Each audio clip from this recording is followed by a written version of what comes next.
I think, Kiri, overall, initially, what's important to establish is the contractual relationship. That's of key importance, specifically if you're looking at a secondment versus a transfer, because that has severe and significant legal and employment-related issues. And one of that is obviously, which labor law would apply, etc., etc. But overall, from a tax point of view, from an expatriate point of view, that is, you need to ascertain who the legal and economic employer is.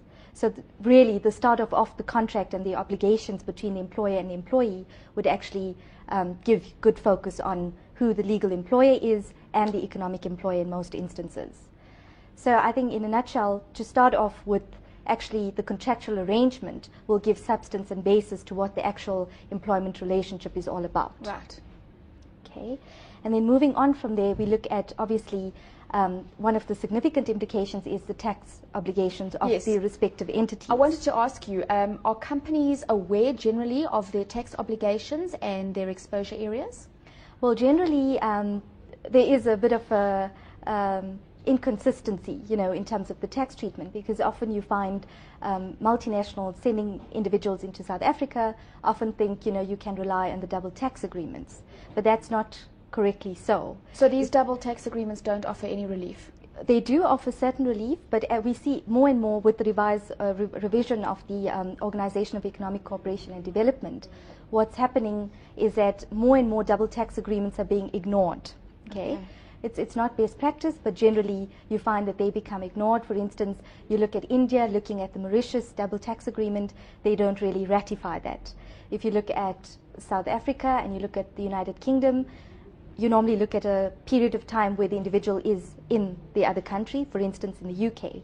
But if you look generally, they seem to almost want to disregard to an extent the double tax agreement and give first taxing right to the country in which the individual is working. Okay. Shana, if you can just tell us what, for the expats, are key areas of consideration?